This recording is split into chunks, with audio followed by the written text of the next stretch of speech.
I'm going to put up another document from a witness who called the FBI's National Threat Operations Center because I believe you just lied under oath. There is ample evidence in the Epstein file. Don't you ever accuse me of a crime. I believe you just lied under oath, and this is all on videotape. You said there's no evidence of a crime. I'm showing you, here is a witness statement who called into the FBI's Threat Operations Center. He drove Donald Trump around in a limo. He overheard what Donald Trump said to Jeffrey on his cell phone. He was so angry, he was gonna stop the limo and hurt Donald Trump. And he met a girl who said she was raped by Donald Trump and Jeffrey Epstein. She later had her head blown off, and officers at the scene said that could not have been suicide. No one at the Department of Justice interviewed this witness. You need to interview this witness immediately. Epstein should rot in hell, so should the men who patronized his operation.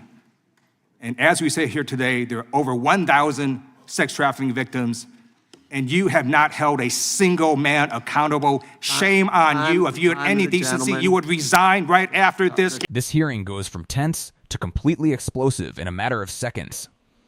What starts as a standard line of questioning suddenly turns into a full-on confrontation, accusations flying, tempers rising, and one moment where the entire room shifts. Watch closely, because this isn't just political theater. This is about accountability, credibility, and who actually controls the narrative when the pressure hits. You've got Congressman Ted Lieu stepping in with a very deliberate strategy: build the case slowly, lock the witness into answers, and then escalate.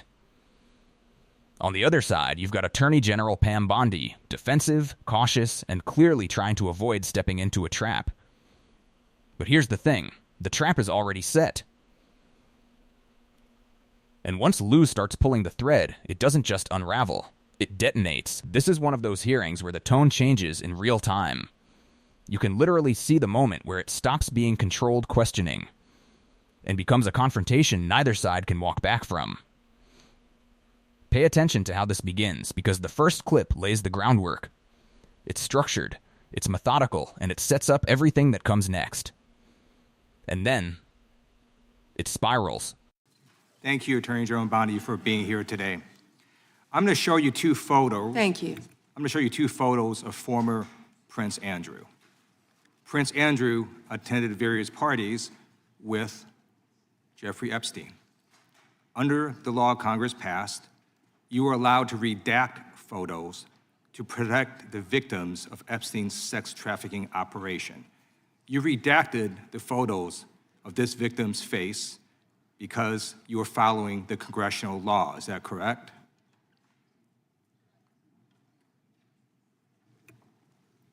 I'm sorry, that we redacted the victim's Because you were face? following the congressional law, correct? Yes. Okay. You have now established that please put the photos back up, that we are looking at a sex trafficking victim. Under the Federal Victims Trafficking Protection Act, not only is Jeffrey Epstein guilty, but anyone who patronizes Epstein's sex operation is also guilty of a crime. That's why I find it absolutely despicable that you sought to protect Epstein's clients, like former Prince Andrew. Last July, you closed the case on Epstein's abusers. The July 2025 memo from your Department of Justice stated, quote, "We did not uncover evidence that could predicate an investigation against uncharged third parties." These two photos, please put the photos back up. These two photos staring you in the face are evidence of a crime and more than enough evidence to predicate an investigation against former Prince Andrew. So I ask you, Attorney General Pam Bondi, why did you shut down this investigation last July, and why have you not prosecuted former Prince Andrew? I don't believe you asked Merrick Garland these questions when he was Attorney General and set before. I agree with you. You twice. I'm reclaiming my time. Never I agree with mentioned you. I agree with you. During the Biden administration, I called for people looking at Epstein files. Merrick Garland dropped the ball, as did Attorney General Bill Barr, as did Alex Acosta, a whole string of failures, but you are in charge. You have the power to change things, to hold these men accountable, and you're doing the opposite. You're protecting them. So I want to move on to another man. Can I answer Donald that, Trump. though? I want to move on to another Can I answer question. your question about protecting You Prince answered the Andrew? question. You're saying no. I love this. I wanted. All right, this is where the strategy becomes obvious. Lieu doesn't start with Trump. That's important. He starts with Prince Andrew. Why? Because it's safer ground, it's already controversial, already documented, and it forces Bondi to agree to basic facts. And watch what he does. He gets her to confirm that the images were redacted to protect victims. That sounds procedural, right? Routine.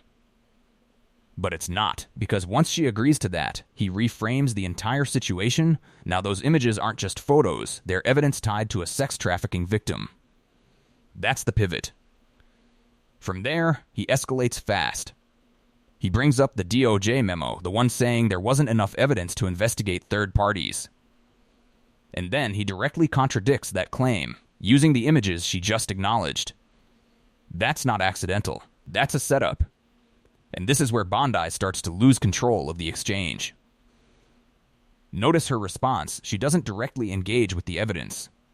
Instead, she pivots to whataboutism. Did you ask Merrick Garland? That's a deflection. And Lieu shuts it down immediately. He actually agrees. Which is interesting. He says previous administrations failed too. But then he locks it back onto her.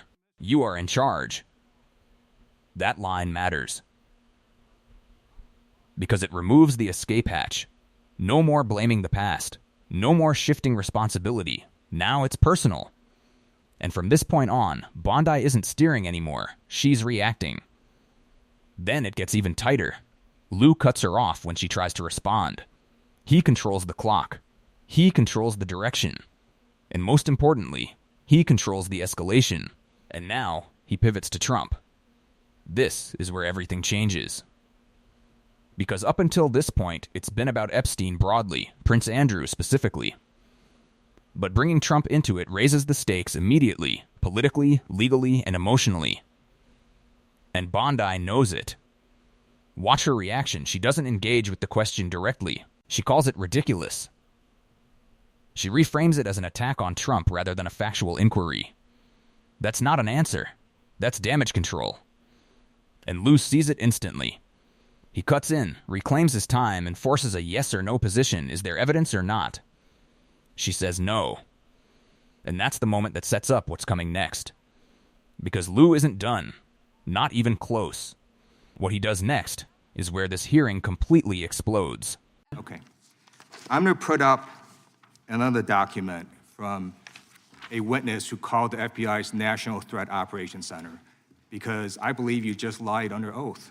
There is ample evidence in the Epstein file. Don't you ever accuse me of a crime. I believe you just lied under oath, and this is all on videotape. You said there's no evidence of a crime. I'm showing you, here is a witness statement who called into the FBI's Threat Operations Center.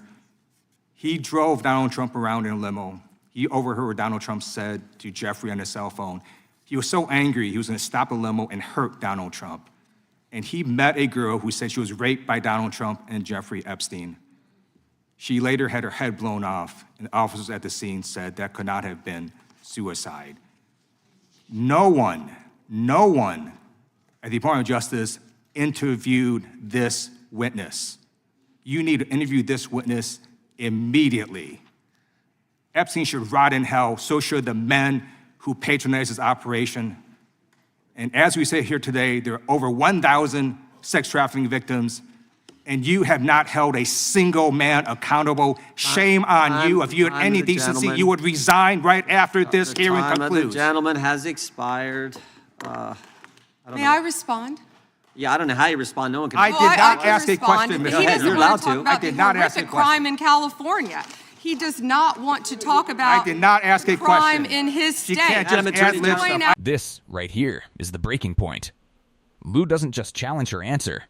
He goes all the way. He accuses her of lying under oath. That is not a casual statement in a congressional hearing. That's nuclear. And look at how he does it. He doesn't just say she's wrong. He immediately introduces what he claims is evidence. A witness statement. A call to the FBI. Specific details about what was allegedly overheard. Now, whether that claim holds up or not isn't the point in this moment. The point is what it does to the room. Because suddenly, this isn't a policy disagreement anymore. This is an accusation of dishonesty tied to one of the most explosive figures in modern politics. Bondi's reaction says everything. Don't you ever accuse me of a crime? That's not composed. That's not measured. That's a flashpoint. She's no longer calmly deflecting, she's reacting emotionally. And when that happens in a hearing like this, you've lost control of the exchange. Lieu keeps pressing. He repeats the accusation. He doubles down. And he ties it directly to her earlier statement. You said there's no evidence. That's the trap snapping shut. Because now, the debate isn't about Trump. It's about her credibility. And once that shift happens, it's incredibly hard to recover. Then he escalates even further, bringing up the claim about a victim, the alleged lack of investigation, and the broader accusation that the Department of Justice has failed to hold anyone accountable. And watch how he ends it. Shame on you. If you had any decency, you would resign. That's not questioning anymore. That's condemnation. At this point, the hearing isn't about gathering information. It's about defining the narrative, and Lieu is making it clear exactly how he wants this moment remembered. Bondi tries to respond, but it's too late. The time has expired. The damage is done, and the final exchange, where even the chair struggles to maintain order, tells you everything you need to know about how far this spiraled. Here's why this moment matters. Because it shows what happens when a controlled hearing turns into a credibility fight. When one side is methodically building a case, and the other side is trying to contain it in real time. Lieu walked in with a plan, establish facts, force agreements, then escalate. Bondi tried to deflect, redirect, and minimize. But once that accusation hit, once the words lied under oath entered the room, the entire dynamic shifted. From that point on, it wasn't about answers anymore. It was about survival. And in moments like this, the person asking the questions usually has the advantage because they control the pace. They control the framing. And when they're aggressive enough, they control how the moment is remembered. This wasn't just a heated exchange. It was a collision between two completely different strategies, one trying to expose, the other trying to contain. And by the end of it, one side was still pressing, the other was still defending. If you want more breakdowns like this where powerful people get pressed on the record, hit subscribe and drop your take in the comments. Who do you think came out stronger in this hearing, and what was the one moment that changed the whole exchange?